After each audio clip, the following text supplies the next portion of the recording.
Hey guys, today we will discuss about first NCERT chapter of class 7th that which is resources। तो resources के बारे में चलो हम लोग पढ़ना स्टार्ट करते हैं।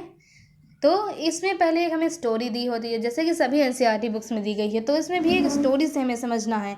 अगर स्टोरीज दी होती हैं तो बच्चे जल्दी इससे समझ पाते हैं, इसीलिए हम भी स्टोरी से स्टार्ट करते हैं। ओके चलिए, तो सबसे पहले स्टोरी है कि Mona and Raju were helping to अम्मा क्लीन दियर हाउस। तो जो दो बच्चे हैं मोना और राजू, वो आपकी तरह ही हैं, वो अपनी अम्मा की हेल्प कर रहे हैं हाउस क्लीन करने में।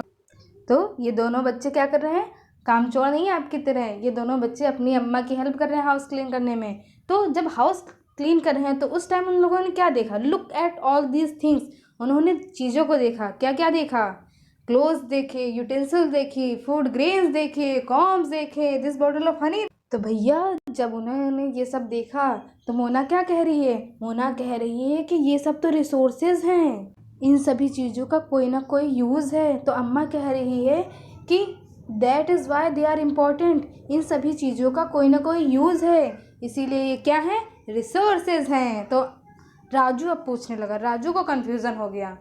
राजू पूछ रहा है कि व्हाट इज़ रिसोर्सेज, ये रिसोर्सेज क्या होते हैं भैया। तो अम्मा बैठ गई उनको समझाने। अम्मा ने कहा anything that can be use to satisfy a need is a resource.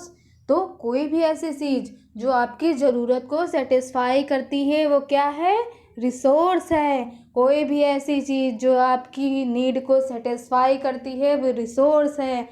कोई भी ऐसी चीज़ जो आपकी नीड को सेटिस्फाई करती है वो रिसोर्स है। आपको जो आपके पास जो कपड़े हैं वो रिसोर्स हैं, आप जब पानी पी रहे हैं वो क्या है, रिसोर्स है। तो इसी बात पे चलिए आप अपने चारों तरफ देखिए और आप जितनी भी चीज़ें आप देख पा रहे हैं वो क्या है, वो सब रिसोर्सेज हैं।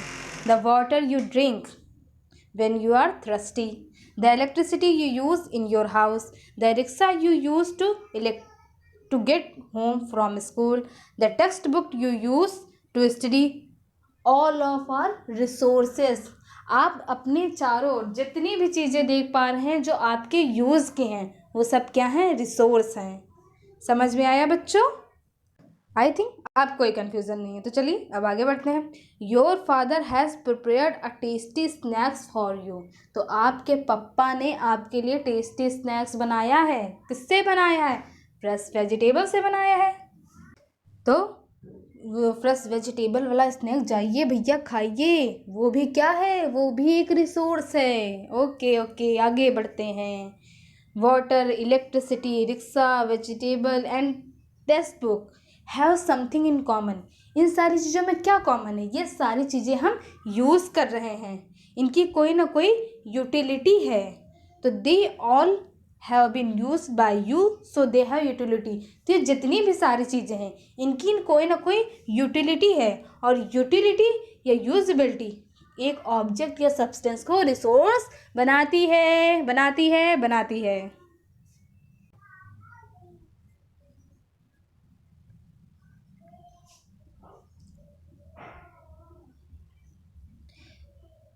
Value means worth. Some resources have economic value, some do not. तो कुछ रिसोर्सेज की इकोनॉमिक वैल्यू होती है, कुछ रिसोर्सेज की इकोनॉमिक वैल्यू नहीं होती है। ओके, फॉर एग्जांपल मेटल में हैव एन इकोनॉमिक वैल्यू। तो जैसे कि मेटल की कोई इकोनॉमिक वैल्यू हो सकती है, जैसे कि हमारा गोल्ड है, सिल्वर है, तो इन्हें हम सेल करके कुछ ना कुछ कमा सकते हैं, तो इनकी कोई ना कोई इकोनॉमिक वैल्यू है। लेकिन अगर हम एक ब्यूटीफुल लैंडस्केप की बात करें तो क्या उसकी कोई इकोनॉमिक वैल्यू है, उसकी कोई इकोनॉमिक वैल्यू नहीं है। तो कुछ रिसोर्सेज की इकोनॉमिक वैल्यू होती है, कुछ रिसोर्सेज की इकोनॉमिक वैल्यू नहीं होती है। और ये जो हमारा मेटल है और ब्यूटीफुल लैंडस्केप है, ये दोनों क्या है, ये दोनों रिसोर्सेज हैं, लेकिन एक की इकोनॉमिक वैल्यू है और एक की इकोनॉमिक वैल्यू नहीं है। ओके चलो भैया आगे बढ़ा जाए और क्या ही किया जाए। Some resources can become economic valuable with time. तो कुछ रिसोर्सेज इकोनॉमिक वैल्यूएबल टाइम के साथ हो जाते हैं। जैसे कि अम्मा के पास कोई जुगाड़ था,